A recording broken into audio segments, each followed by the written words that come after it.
maksudnya untuk kepentingan apa gitu ya? Nggak ada, Apakah Allah itu seolah-olah diperintah bersolawat. memperlihatkan di situ Muhammad lebih tinggi daripada Allah dan malaikatnya sehingga disuruh untuk bersalawat begitu? Baik. Mestinya kan ayat itu dari bawah. Orang misalnya kalau di Kristen manusia menyembah kepada Tuhan. Tapi ini malah dari atas berselawat kepada Nabi. Nah, maksudnya Baik. seperti apa? Oke, kita ya peragakan. Saya seorang bos di sebuah perusahaan, pemilik perusahaan, kan gitu. Saya seorang bos. Oke. Pak Pendeta Eker adalah karyawan saya. Oke?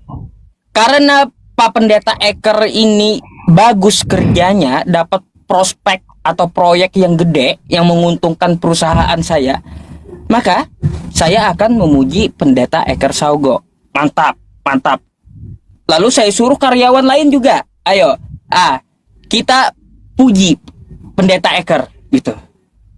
Kita puji karena kinerjanya yang bagus. Apakah saya yang bos berarti turun jadi karyawan? Kan enggak. Kan gitu. Saya yang bos enggak turun jadi karyawan, enggak berubah statusnya gitu. Sama tuh ketika Allah bersolawat kepada Nabi. Allah memberikan keberkatannya, ya, rahmatnya kepada keberkahan kepada Rasulullah SAW.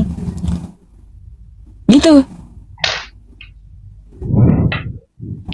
Bukan berarti ketika saya puji Anda jadi bos perusahaan, kagak juga. Kan gitu. Saya bos perusahaannya, tapi kinerja Anda bagus. Lalu saya puji karena kinerja Anda bagus. Pak Pendeta Eker bagus ya kerjamu. Hai karyawan yang lain, mari kita puji Pak Pendeta Eker ya, karena dia kerjanya bagus. Gitu. Apakah menurunkan status saya jadi bos? Kan kagak. Gitu ya teman-teman. Baru ngerti. Kalau menggambarkan itu nampaknya belum pas untuk diterima gitu ya. Karena kita sedang berbicara soal Allah yang maha tinggi. Misalnya kalau Allah SWT yang lebih mulia, lebih tinggi, lebih kudus, masa bisa berselawat untuk manusia yang dia ciptakan begitu ya. Kalau perusahaan punya bos melihat karyawan atau stafnya atau asistennya punya kinerja bagus, itu biasa. Tapi itu kan cuma pujian dalam arti memuji karena kinerjanya. Ya kan. Tetapi ini kita sedang bicara soal Allah yang dipercayai oleh orang Muslim, Allah yang sangat tinggi, sangat misalnya dianggap mulia, bisa bersolawat untuk Nabi, bahkan mengajak semua orang untuk bersolawat untuk Nabi itu. Kan sesuatu yang mengganjal jadinya kalau seperti itu. Ya, mestinya enggak mengganjal. Terus dari bawah ke atas begitu. Masalahnya ya Pak Pendeta, ya solawat itu adalah pujian penghormatan gitu. Solawat itu memuji Allahumma sholli ala Muhammad, kan kayak gitu. Ya Allah ya. Berarti salam sejahtera untuk Allah Muhammad. Di sini memuji Muhammad begitu ya. Nggak apa-apa bos puji karyawannya seperti yang saya peragakan tadi. Oke. Bukan berarti menurunkan derajatnya, bukan berarti menurunkan derajat bosnya, enggak. Mudah kan dimengerti? Ya, walaupun itu secara argumentasi tidak bisa saya terima, tapi merupakan apa ya, agaknya sulit untuk saya terima soal itu karena tidak pernah misalnya Allah sendiri yang bersolawat. Sebetulnya bersolawat itu pengertiannya hanya sebatas pujian penghormatan dalam pengertian apa? Misalnya kita kan kalau memuji orang, misalnya dalam karyawan ya, memuji karena kinerjanya, ya biasa gitu ya. Nah, bersolawat di dalam Islam itu seperti apa? Supaya kita bisa mengartikan waktu Allah bilang bersolawat untuk Nabi itu Itu bisa diartikan seperti itu. Ya, hanya pemberkatan dan pujian gitu, nggak lebih. Bukan penyembahan. Gitu. Oh, cuma sekedar pujian begitu ya? Karena apa? Ya kita rasa syukur kepada Allah melalui Nabi Muhammad, kita mendapatkan iman Islam kayak gitu, Pak Pendeta. Ya, kalau begitu artinya misalnya gini ya. Kalau kami percaya bahwa Allah menjadi manusia, itu tidak melawan logika loh, karena itu juga bisa diterima. Baik. Misalnya kalau Pak Ustadz argumentasinya begitu loh. Kalau seandainya Pak Ustadz bilang waktu Allah dan para malaikatnya berselawat untuk Nabi, itu bisa diterima. Kenapa waktu kami bicara soal Allah jadi manusia, di pihak Muslim juga tidak terima itu? Padahal kalau kita bicara soal Allah, ya dia berkuasa, justru itu sesuatu yang sangat mudah untuk diterima baik secara akal dan iman. Tapi kalau kita bicara soal Allah bersolawat untuk Nabi, mengajak orang lain untuk itu perlu dipertanyakan gitu. Baik. Jadi begini, saya perlu menjawab apa yang ente tanyakan tadi gitu ya, tentang permasalahan sholawat. Saya rasa tuh udah jelas gitu, udah jelas Pak Pendeta ya. Terus yang kedua tadi apa tadi? Oke, berarti maksudnya maksud dari ayat itu hanya sekedar pujian ya, cuma penghormatan biasa ya. Berarti kesimpulannya Tuhan kata Anda Tuhan menjadi manusia, enggak sama. Coba kita berpikir. Kita sebagai manusia, Anda manusia ya? Anda manusia, saya manusia, betul? Sama ya, kita manusia, meskipun beda agama. Kalau kita makan di restoran, satu meja makan nasi, itu pantas nggak kita makan nasi? Maksudnya gimana? Kalau kita makan nasi berdua di restoran, pantas nggak? Ya makan nasi maksudnya satu piring atau ya satu piring, kamu satu piring, saya satu piring gitu. Ya nggak masalah kalau kita makan bersama gitu, kan makan bersama namanya. Iya, artinya kan pantas kita makan nasi, betul? Iya. Sekarang kalau kita makan kotoran, pantas nggak kita makan kotoran? Ya kita kan bukan hewan, nggak mungkin kita makan kotoran. Kecuali kita minum kan air kencing onta. Nah, berarti kan nggak pantas kan? Betul nggak? Ya nggak pantas, nggak pantas. Begitu pula Tuhan, nggak pantas Tuhan itu jadi manusia. Nggak begitu, logikanya nggak begitu. Ada yang tidak pantas bagi Tuhan, nggak pantas Tuhan itu jadi manusia, nggak pantas Tuhan itu dikandung manusia, nggak pantas Tuhan itu disusui manusia, nggak pantas Tuhan itu diseret-seret manusia, nggak pantas Tuhan itu digantung manusia. Bagi kita aja yang manusia, ada yang tidak pantas bagi kita yang manusia, apalagi bagi Tuhan. Nggak pantas Tuhan jadi manusia. Iya, kalau soal tidak pantas itu kan sudut pandang dari sisi Islam terhadap itu kan. Tapi kan kita melihat ya, karena kita belajar kitab suci, jadi kita melihat kepentingan Yesus harus jadi manusia itu untuk apa? Ya, kepentingannya adalah untuk menyelamatkan manusia. Matius 1 ayat 21. Manusia nggak mungkin menyelamatkan dirinya sendiri karena dosa yang dia lakukan. Sebab upah dosa maut kan, kematian. Nah itulah sebabnya Yesus harus jadi manusia. Pak Pendeta Eker, saya mau tanya dulu. Anda seorang manusia kan gitu. Ketika Anda ingin menyelamatkan ayam, apakah Anda harus jadi ayam?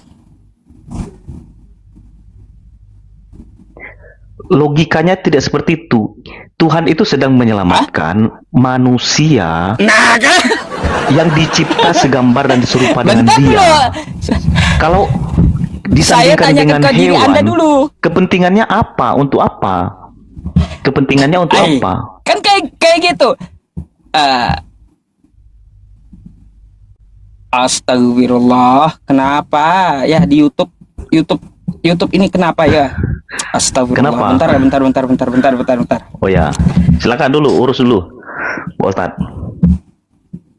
Iya, masalah di YouTube ini. Kenapa? Oh, itu sekalian ini ya berarti live di YouTube juga. Mm-mm. Oh ya, Nggak ngerti saya. Nggak ada orangnya. Sabar ya. Nah, udah baru ada.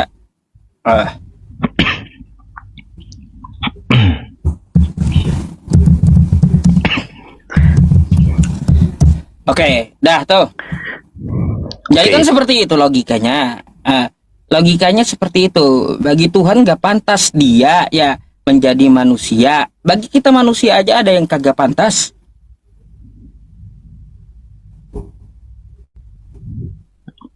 ya lanjut. Gimana? Ya seperti itu.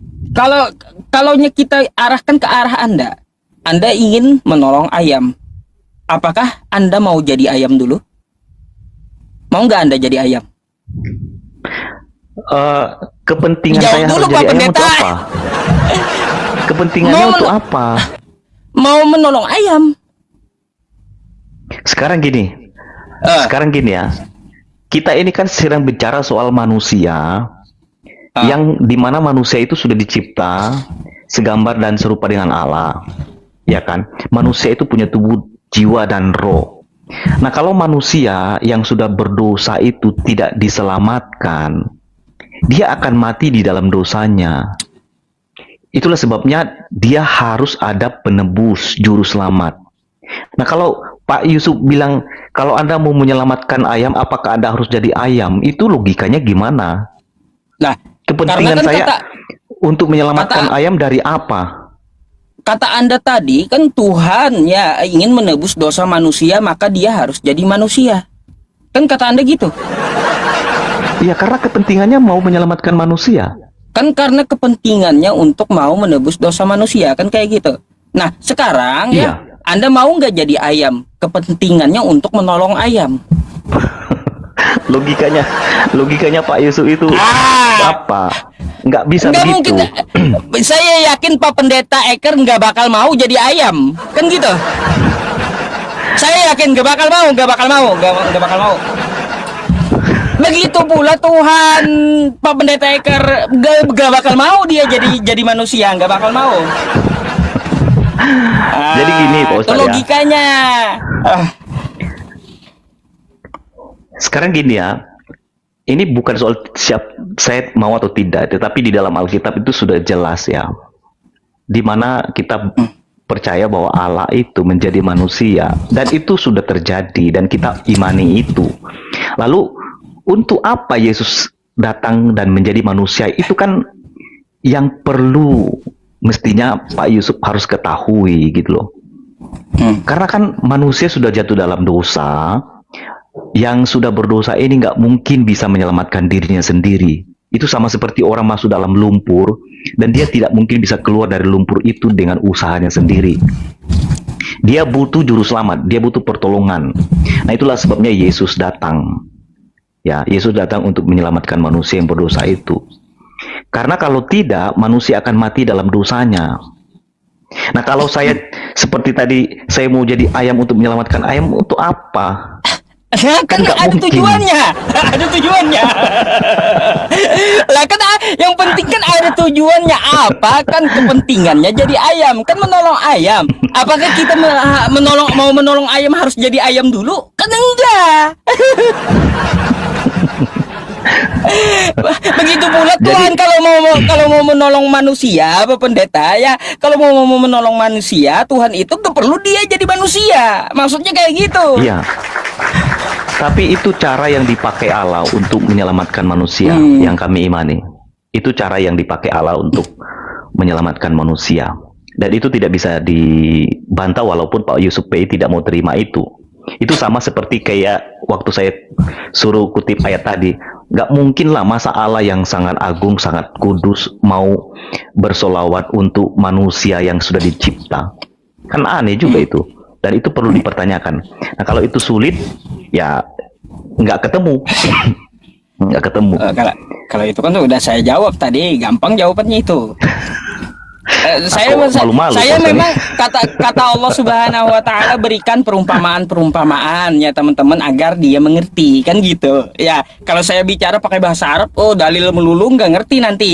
Ya, apa pendetanya. Jadi saya analogikan, saya Oh, kasih enggak apa-apa. perumpamaan. Kan gitu. kita bisa diskusi, kita bisa bahas itu. Artinya dari ayat yang saya minta dijelaskan tadi, kesimpulan sementaranya adalah Allah SWT memuji atau bersolawat untuk nabinya bersama dengan malaikatnya. Itu kan kesimpulannya. Oke. Kesimpulannya. Masih boleh bertanya Pak Ustadz ini? Ada juga pertanyaan soal itu. Atau Pak Ustadz mau Silakan. bertanya sama saya? Oh, kalau saya mau bertanya boleh ya. Ya, setelah itu nanti gantian aja, enggak apa-apa. Saya mau nanya tentang masalah ini teman-teman ya, yang bikin saya bingung itu, bentar dulu, Anda memahami kekristenan Tritunggal gitu ya?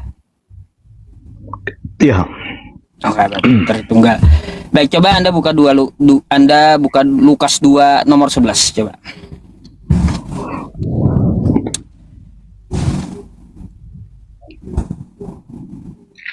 Itu yang menyembah Tuhan dengan Tuhan ya. Yang mana? Hati-hati Pak Pendeta, nanti malah dapat gelar pendeta ayam pula. Oh ya, tentang hari ini. Pendeta ayam. Aduh. Oke, lanjut. Silakan. Ini maksudnya apa? Maksudnya di Lukas 2 pas ayat 11 ya?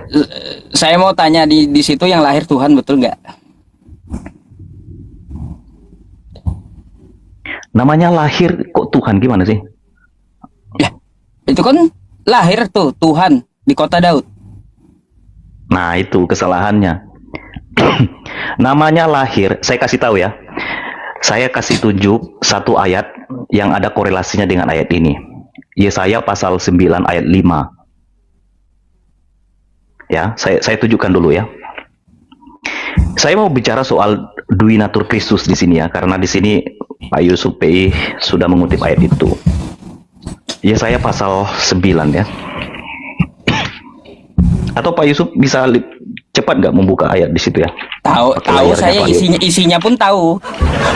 Oh ya, apa itu? Iya. Hari ini telah Tahu. lahir kan bagi kita seorang Salah. anak. Nah itu. Ya, ada sedikit. Oke, saya baca ya. Oke. Sebab seorang anak telah lahir untuk kita, seorang putra telah diberikan untuk kita. Lambang pemerintahan ada di atas bahunya. Nah, bagian pertama ini itu bicara soal kemanusiaan Yesus. Karena apa? Bicara soal kelahiran.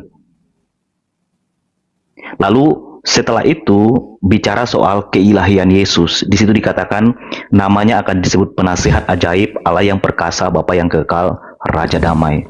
Jadi di dalam diri Kristus, Yesus itu satu pribadi tetapi memiliki dua natur, Allah dan manusia. Jadi waktu Anda mengutip Lukas pasal 2 ayat 11, itu mau memberitahukan bahwa Yesus yang lahir itu ya, itu adalah Kristus. Itu gelar Kristus ya, yang diurapi. Di situ juga ditambahkan ada kalimat penting, Kristus Tuhan. Sebenarnya Gitu. gini Pak Pendeta. Ya, saya nanyainnya itu apakah di situ Tuhan yang lahir gitu loh. Ya, saya kan sudah bilang tadi, masa Tuhan lahir? Yang lahir itu adalah Yesus dalam keadaannya sebagai manusia. Dia kan harus berinkarnasi namanya itu. Tapi kok kenapa di Lukas 2 nomor 11 itu dituliskan Tuhan? Ya kan? Yesus itu kan dua natur. Makanya saya sudah jelaskan Tan. Di dalam diri Yesus itu, dia adalah satu pribadi, tapi kita percaya dia memiliki dua natur. Manusia dan Allah. Nah, Makanya itu ada waktu saya bicara soal yang lahir itu kemanusiaannya, tetapi di dalam diri Yesus itu sendiri kita tidak hanya percaya dia manusia, tetapi dia juga adalah Allah. itu ada nggak literasinya Yesus bilang seperti itu? Masa harus on off dulu kayak gitu? Bukan on off, itu berjalan di dalam satu pribadi Kristus. Itulah sebabnya misalnya gini, waktu kita melihat kehidupan Yesus itu tidak bisa dipisahkan waktu dia bertemu misalnya ya. Waktu dia berjalan, dia mengajar, dia berjalan bertemu dengan orang, bercakap-cakap, dalam artian dia bertemu dalam keadaannya sebagai manusia. Tetapi ada momen-momen waktu-waktu tertentu di mana pada waktu dia bertemu dengan orang sakit, ada orang mati, dia bangkitkan. Jadi waktu Yesus berjalan dalam keadaan sebagai manusia yang sudah menjadi manusia itu, tetapi dia juga memperlihatkan dirinya sebagai yang ilahi. Bukan hanya dari perbuatan ajaibnya, tetapi dari perkataannya juga yang menghidupkan. Dan itu tidak bisa dipisahkan. Nah, kalau kayak gini, waktu dia ditanya tentang kiamat, dia nggak tahu. Itu masa Tuhan nggak tahu? Ya itu adalah bagian dari ketaatan ya. Kan ketaatan Kristus kepada Bapa. Nah, itu tidak bisa dilepaskan dari keadaannya sebagai manusia. Sebetulnya kan poin pentingnya bukan soal Yesus tidak tahu apa-apa soal itu, tetapi Yesus mau mengajarkan semua orang, termasuk para murid, supaya waktu kedatangan Tuhan itu, mereka siap, waspada, dan berjaga-jaga. Karena nggak ada yang tahu, gitu loh. Masalahnya Nah, kalau kayak kita gini. bicara soal keilahiannya, dia tahu nggak? Dia tahu, karena dia yang akan datang. Nah gini Pak Pendeta, gak mungkin lah waktu dia ditanya tentang masalah hari kiamat, dia harus berpura-pura menjadi tidak tahu, gak mungkin, karena ada ilahi kan di dalam dirinya. Bukan pura-pura tidak tahu, dia memilih untuk tidak mengatakan dalam keadaannya sebagai yang ilahi. Kepentingannya adalah supaya mengajar orang-orang itu, para murid, orang-orang percaya, bahkan zaman sekarang, supaya berwaspada dan berjaga-jaga.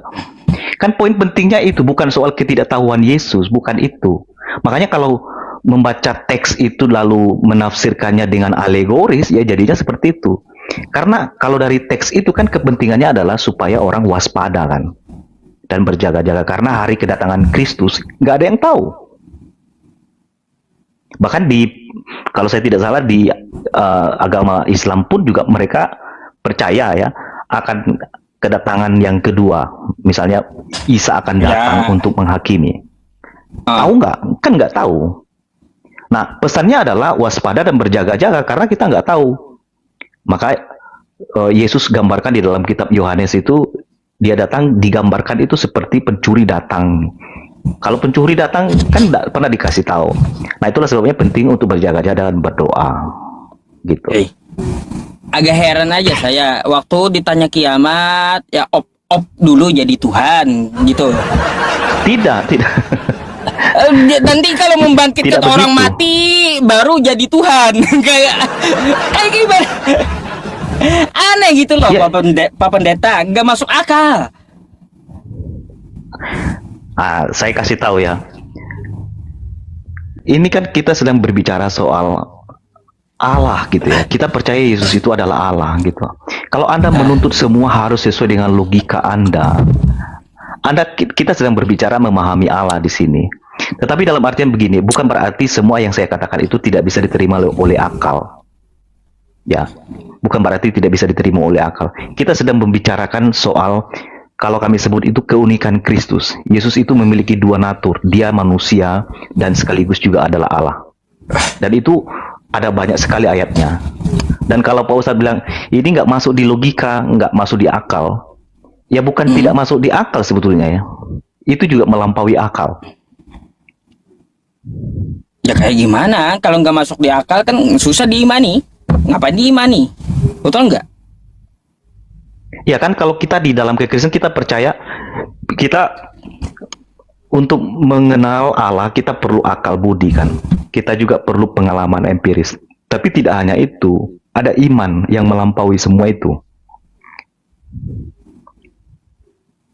Ya kan? Ya. Jadi kita tidak, emang di dalam agama Islam tidak pakai sarana misalnya iman ya. Kalau kita di dalam kekristenan, kita percaya akal kita juga terbatas walaupun Tuhan ciptakan akal budi kita ya. Ya, tapi itu tetap terbatas dan kita tidak bisa memahami Allah dengan keterbatasan kita. Waduh, berat ya. Berat. Berat. Ya itulah. Pusing saya. Ya, penjelasannya bingung. Ya bukan bingung, itu karena Pak Yusuf P itu sudah terkonsep ya, makanya kalau mau belajar itu seperti gelas ya, dituang airnya ya, belajar dan terus belajar, jangan menutup yang nggak akan mengerti. Oke, saya boleh tanya ya? Boleh. Saya beberapa waktu lalu itu baca satu surat. Saya Surat tidak tahu apa? ini benar apa enggak. Surat Muhammad namanya. Surat Muhammad ayat 15 ya. Surat Muhammad ayat 15. Di agama Islam itu boleh nggak minum minuman keras? Nggak boleh. Tidak boleh ya. Itu berarti haram. Haram. Oke. Tapi di surat Muhammad ayat 15 itu kok nanti di surga boleh minum minuman Khamar. keras? Ya, Bukan minuman keras itu. Maksudnya gimana? Ya, khamar itu kan artinya apa? Khamar yang dia di surga itu tidak memabukkan. Bukan kayak khamar dunia. Oh, bedanya di mana? Dia Tidak dapat memabukkan. materinya dari mana? Materi kan kalau di surga kan materi nggak perlu ditanya. Apapun yang kita kehendaki ada. Gitu. Oh, berarti minuman keras yang ada di bumi dengan yang di surga berbeda. Khamar itu beda. Kalau di khamar di dunia memabukkan. Kalau khamar di sana tidak memabukkan. Nih, saya kasih tahu. Saya agak sulit menerima itu. Maksudnya gimana? Silakan tambahkan.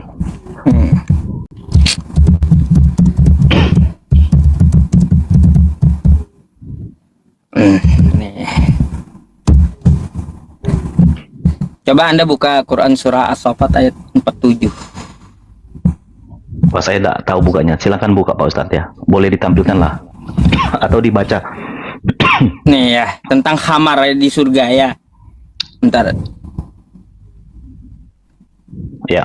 saya cari dulu surahnya. As-Saffat. As-Saffat. As-Saffat. As-Saffat.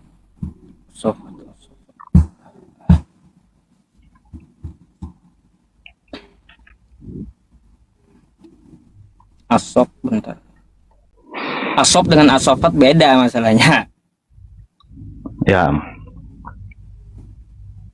Asy-Syu'ara, Al-Ankabut, As-Sajadah, Sabah, Fatir, Yasin, Asofat nih. Ayat 47. Kita tunjukkan aja ya teman-teman. Nih, kamar yang di surga. Kamarnya kayak gini. Ya. Baido alazzatil syaribin. Baido lazzatil syaribin. Warnanya putih, bersih dan lezat rasanya bagi orang-orang yang meminumnya. Oke?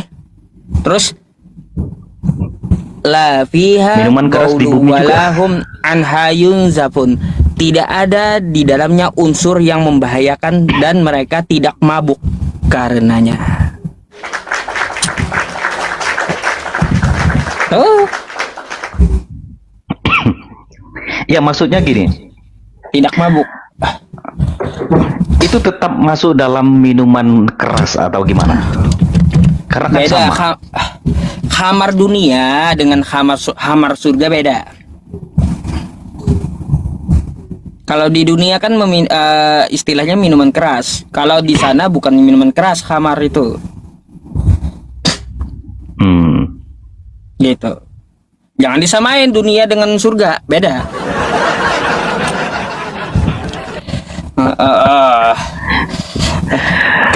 Oke. Itu ada dalilnya. Saya lengkap dalilnya. Ya, tidak masalah. Tapi kan tidak masalah kita diskusikan dan kita mau tahu. Maksudnya gini, waktu unsur yang dijelaskan dalam artian khamar yang tidak memabukkan itu kan ada minum apa warnanya putih, bersih, jernih gitu ya. Di minuman keras di sekarang pun itu mirip. Putih, bersih, lezat rasanya. Kalau yang minuman keras yang ada sekarang tuh kan mengandung alkohol. Kalau dia khamar di surga enggak ada mengandung alkohol, enggak ada. Gitu. Oh. Materinya kira-kira materi soal yang kita minum di bumi dengan yang di surga itu hanya seperti ya mungkin ilusi kah, gambaran minuman seperti apa gitu. Maksudnya ini kan kita bicara soal kehidupan setelah kematian kan. Iya kan? Iya. Nah, saya mau tahu coba dulu. gini, ini waktu kita di pemikiran Anda jauhkan dulu penggambaran surga dengan barang dunia itu sama gitu. Nah, sekarang sebentar. Waktu dari agama Islam, orang bicara soal surga. Yang masuk surga itu adalah manusia seperti manusia di dunia atau seperti apa? Gimana? Sekali lagi ya. Kan orang Islam percaya bahwa ada surga kan. Nanti orang Islam akan masuk surga, bahkan ada kehidupan setelah kematian kan. Lalu? Nah, waktu kita di surga, bukan kita, maksudnya orang Islam di surga, kondisi manusia Muslim yang di surga itu gambarannya seperti manusia di bumi atau seperti apa? Ya, berumur 30-an tahun. Kenapa? Bukan. Gambarannya kayak gitu. Kan gitu. Nih, maksudnya saya kasih umur 30 ayatnya. tahun gimana maksudnya?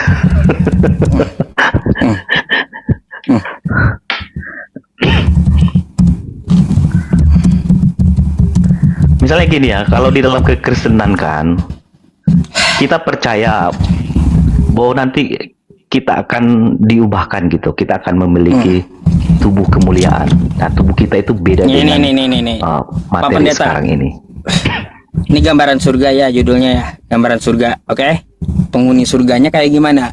Para penghuni surga ya masuk surga dalam keadaan tubuh berseri, bercelak, berusia 33 atau 33 tahun. Berusia 30 tahun atau 33 tahun. Jadi 30 tahun usianya. Kayak gitu. Itu digeneralisasikan untuk semua orang atau bagaimana? Semua. Berarti nanti di surga semua nanti umurnya 30 tahun. Rata, tidak menua, iya.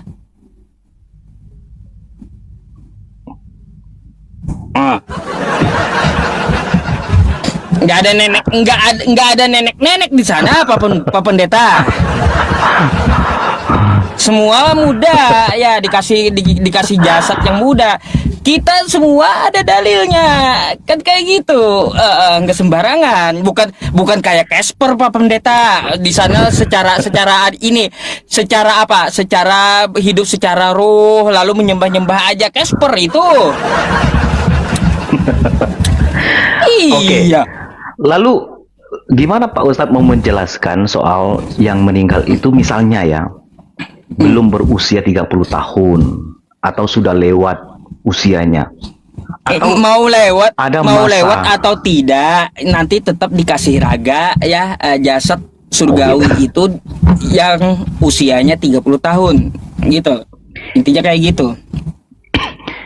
Oh, jadi baik yang belum maupun yang sudah lewat nanti kalau Iya. sudah di surga semua 30 tahun. Oh, Agak lucu juga. ya bagi Anda. Oke. Ya. Ya kan ini kan cuma diskusi tapi saya bisa mengerti maksudnya penjelasan Pak Yusuf P itu dari sisi apa dan saya bisa tahu.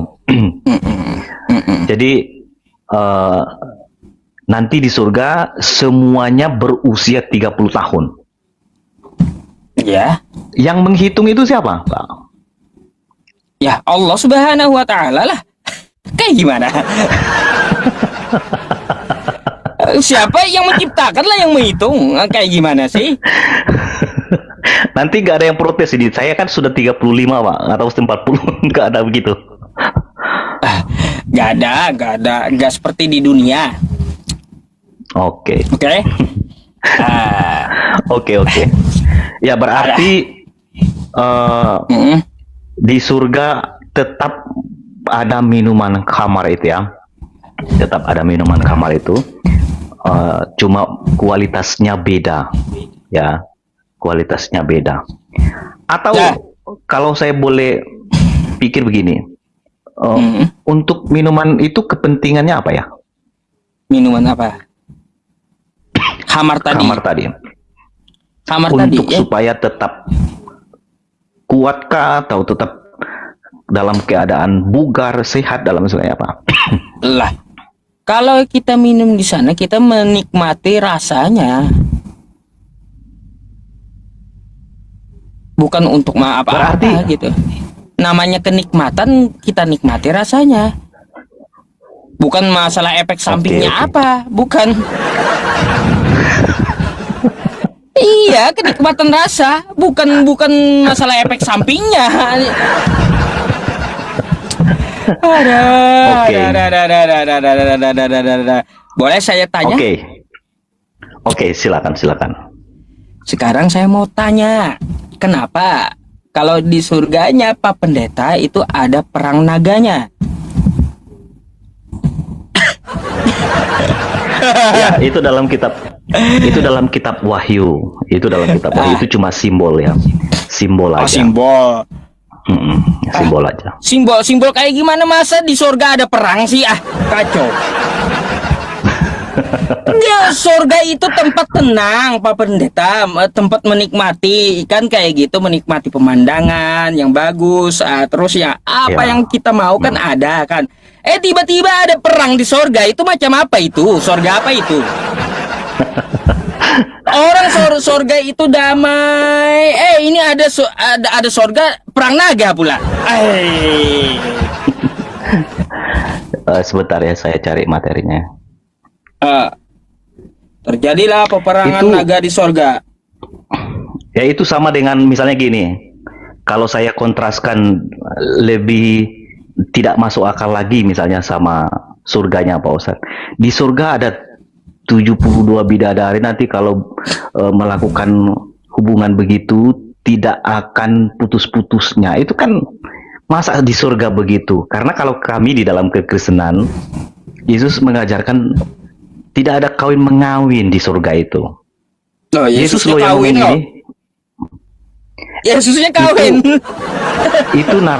Itu sumbermu dari mana? Di dalam Alkitab tidak Wahyu, ada. Itu Wahyu 19. Wahyu 19 nomor 7. itu simbolis. Kalau Anda baca kitab itu kalau Anda baca kitab Wahyu itu semua banyak simbol. Itu kan ada mempelai laki-laki, mempelai perempuan. Ini kan Coba kita- orang percaya itu mempelai. Coba kita gini, nggak Itu usah kan kesana kemari, simbolis. nggak usah kesana kemari dulu, Pak Pendeta. Ya, coba satu hal. Surga itu tempat yang damai. Kok tiba-tiba ada perang naga? Kenapa gitu? Enggak, itu cuma simbol. Saya sudah jawab tadi. Kalau Anda bilang masa di surga ada perang-perangan, itu sama juga waktu saya kasih tahu masa di surga ada kehidupan seperti di dunia. Ya dengan urusan perempuan begitu. Kan beda juga. Ya itu membuktikan memang surga aja Kristen dengan Islam beda. Ah. Kan beda. Lah, terus yang dinamakan masuk surga pesundal duluan itu kayak gimana? Ya kita kan sekarang gini. Pak Ustadz yakin nggak masuk surga? Bentar dulu, saya nggak ngerti. Iya, nggak ngerti saya. Saya mau tanya, kenapa pesundal itu lebih dulu gitu Tunggu. dimasukkan ke surga? Ayatnya di mana? Nah, Matius 21:31. Coba baca aja Pak. Di mana tadi? Nanti kita lanjut tadi ya. Menarik juga soal itu tadi. Matius berapa? Bentar, Matius 21:31.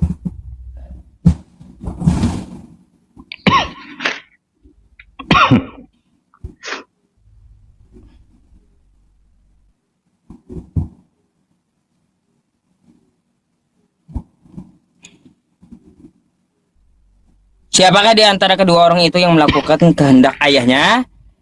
Jawab mereka. Yang terakhir, kata Yesus kepada mereka, aku berkata kepadamu, sesungguhnya pemungut-pemungut cukai dan perempuan-perempuan sundal akan mendahului kamu masuk ke dalam kerajaan Allah. Tuh. Ya. Ya, kalau kita begini ya, yang masuk dalam kerajaan Allah itu tentu orang yang percaya kepada Yesus ya, yang percaya kepada kita para nabi, percaya kepada Allah yang diberitakan oleh nabi-nabi sebelumnya. Dan itulah sebabnya Yesus datang untuk menyelamatkan orang yang berdosa ini. Ya, salah satu pendosa itu yaitu tadi perempuan sundal, tapi dia sudah percaya kepada Yesus. Ada satu ayat yang menarik ya.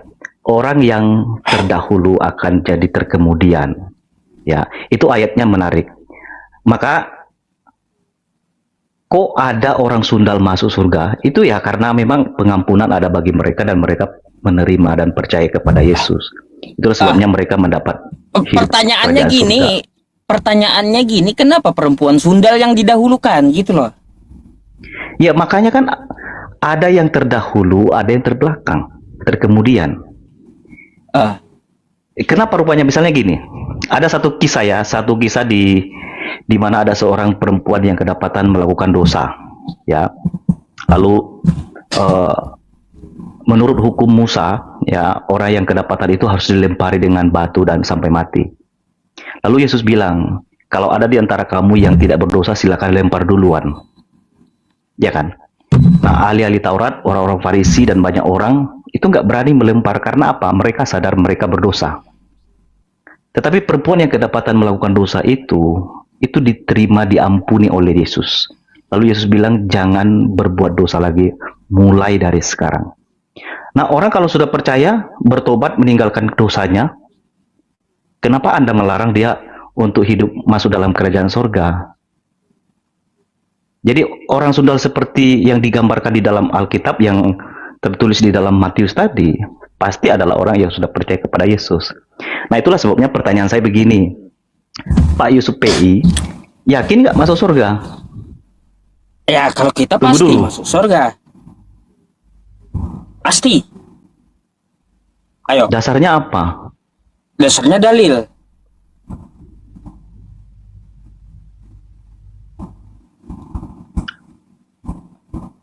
Misalnya nih, ya, misalnya, saya gambarkan bahwa semua manusia kan berdosa kan, Oke. ya kan? Pak Yusuf sadar nggak bahwa Pak Yusuf itu adalah orang yang berdosa atau pasti ada dosanya? Sadar.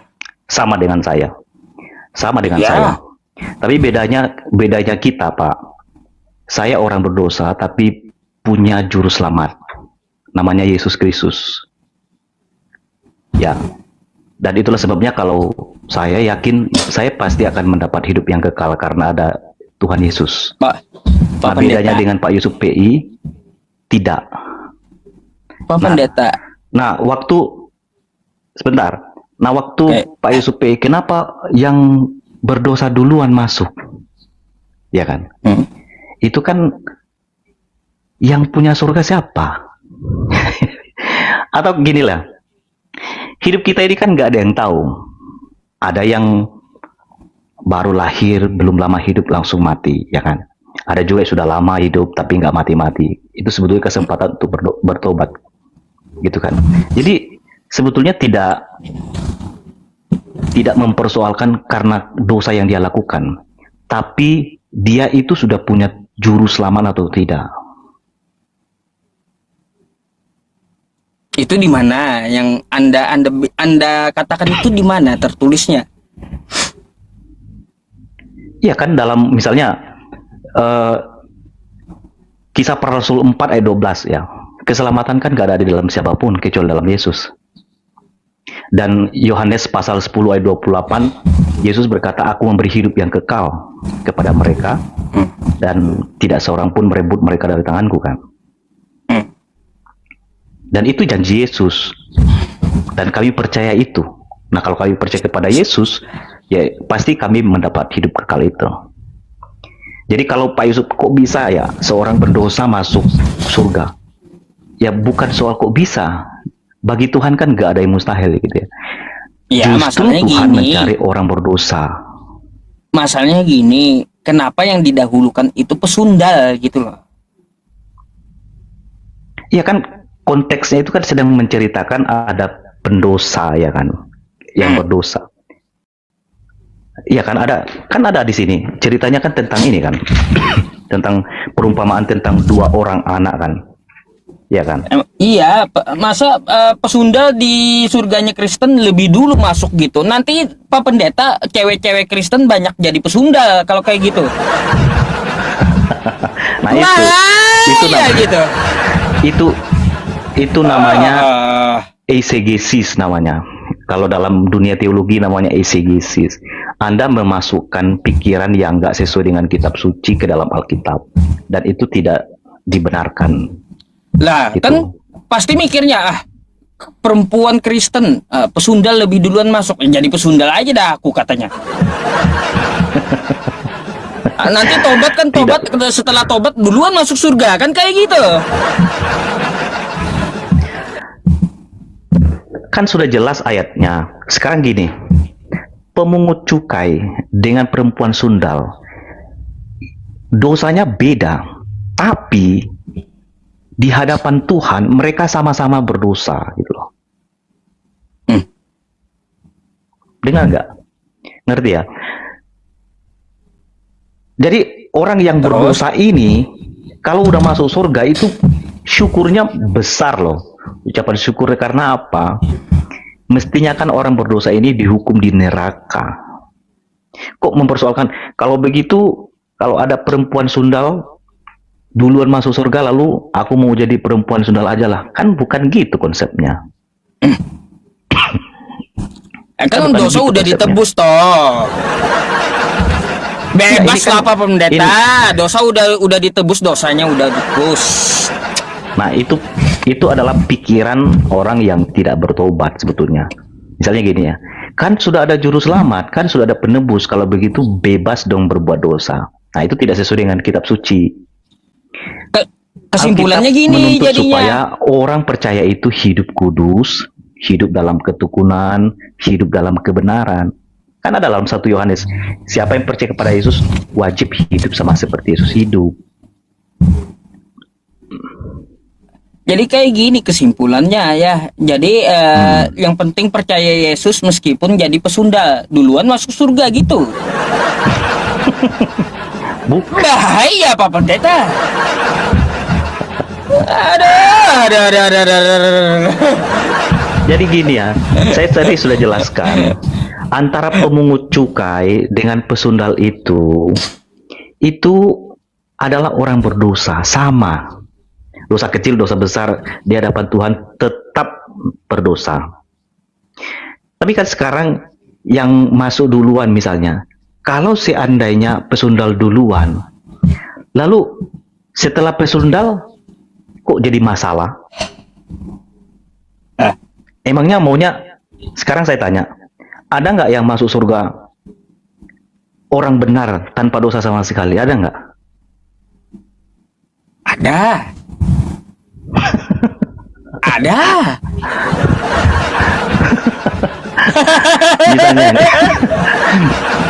Misalnya Pak saya Yusuf, heran aja kenapa kok pesundal ini duluan gitu loh, heran saya.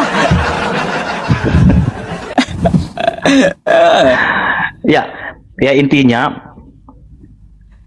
orang yang sudah ditebus dengan Kristus, entah bagaimanapun dosanya, kalau dia dikasihi oleh Kristus, Tuhan berkenan kepada dia, orang yang berdosa ini percaya kepada Yesus, pasti Kayak masuk gini, surga.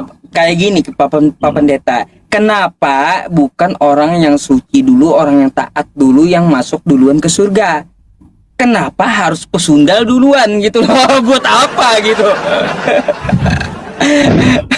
Buat apa di surga itu pesundal? Buat apa? Sekarang, nah itu, nah konsep pertobatan itu, ya pertobatan hati yang Pak Yusuf PI nggak ngerti gitu loh. Jadi begini ya, kan di Islam juga dituntut supaya tobat kan, bertaubat kan, supaya meninggalkan dosa, lalu hidup benar, hidup baru. Nah, di dalam kekristenan juga mirip-mirip ya, tapi bukan seperti yang diajarkan oleh Islam. Kalau dalam kekristenan, orang kalau percaya kepada Yesus, dia akan lahir baru, dia bertobat, meninggalkan dosanya, menyesali kenapa dia dulu hidup jauh dari Tuhan. Nah, sekarang setelah dia percaya kepada Yesus, dia hidup di dalam kebenaran. Jadi bukan karena dia tetap di dalam dosa lalu dimasukkan, bukan. Itu sudah ada proses penyelesaiannya. Dia sudah bertobat, dia sudah ya pastilah orang yang kalau di dalam kekristenan kan kita percaya bahwa orang yang masuk surga itu adalah orang yang percaya, orang yang bertobat, orang yang sudah dilahirbarukan, menerima Yesus sebagai Tuhan dan Juru Selamatnya. Itu semua itu berurutan. Saya agak aneh aja sih Pak Pendeta. Heran saya di situ. Ya udahlah kalau kayak gitu. Aneh. Iya. Enggak, sebetulnya enggak aneh. Misalnya gini ya. Kalau Pak Ustadz tadi kan saya tanya, Pak Ustadz ini kan sadar bahwa Pak Ustadz itu adalah orang berdosa. Misalnya, tidak usahlah dosa yang lain. Misalnya pernah berbohong enggak? Pernah pasti kan? Nah, kalau nanti misalnya ini, kalau saya sandingkan argumentasi Pak Wad, masa pembohong masuk surga? Kan narasinya sama. Nanti kan Pak Yusuf akan jawab saya, ya saya memang berdosa, misalnya pembohong, tapi sudah bertobat. Dalam artinya begitu. Itulah yang dimaksudkan di dalam Alkitab itu. Beda. Saya tidak bisa begitu. Ya? Beda. Ya, beda itu. Itu dari sisinya Pak Ustadz. Misalnya kalau Pak Ustadz bilang yakin masuk surga, tadi saya tanya orang berdosa, ya kan? Lo kok bisa? Kenapa orang berdosa masuk surga? Karena gini Pak Ustadz, Anda cari dimanapun dalam dunia ini, ada nggak manusia yang tidak berdosa? Nggak ada kan? Nggak ada. Yesus berdosa. Anak kecil sekalipun pasti berdosa. Yesus tidak berdosa. Ia dikandung dari Roh Kudus. Kenapa bisa? Ya banyak sekali ayatnya. Yesus kan dikandung dari Roh Kudus. Itu anak bayi itu kenapa dosanya? Itu namanya original sins. Original sins. Padahal kan dia baru lahir, masa udah berdosa? Ya. Ya, kalau di dalam kekristenan kita percaya semua manusia, baik itu masih bayi, ya pasti adalah orang berdosa. Karena di dalam kitab Mazmur ya, Daud bilang juga, sebab dalam kandungan aku dikandung ibuku di dalam dosa. Dan itu banyak dasarnya. Nah, itu bicara soal original sin. Kan ada original sin, actual sins, atau tindakan baik apa yang kita lakukan. Tapi original sin itu tidak melakukan dosa sekalipun, maksudnya dalam aktual tetap keberadaannya sebagai orang berdosa. Itu sama dengan begini. Harimau itu disebut binatang buas karena dia menerkam atau karena apa? Buas. Dia tidak menerkam sekalipun, dia tetap binatang buas. Nah, itu namanya original. Oke. Ya, Pak Pendeta, ginilah. Kita nanti tolong di apa ya, disusun aja kan, kita ini ngobrol santai ya. Coba kita Ya, susun satu tema yang mana tema itu sampai runcing kita bahas, kayak seperti kemarin tuh sampai masalah nabi palsu. Nah kayak gitu tuh seru, jadi nggak kemana-mana gitu kita. Oke. oke. Ya. Jadi seperti itu. Boleh lah, nanti saya DM ya di hari apa, dan Ya, nggak apa-apa, kita bahas soal ini juga nggak apa-apa, soal doktrin Trinitas. Tadi kan Nah, boleh tuh. Pak Yusuf juga bahas itu tadi, singgungan. boleh Nggak apa-apa, kita boleh. bisa siapkan materi itu. Boleh. Nanti mungkin kita bisa diskusi dengan sesi tanya jawab. Nanti Pak Yusuf PI juga boleh menjelaskan tentang tauhid dalam artian begitu kan. Ya, jadi kita bisa saling menyampaikan data, konsep, ya. Nanti kita bisa langsung sesi tanya jawab. Baik, nanti saya Jadi- DM ya.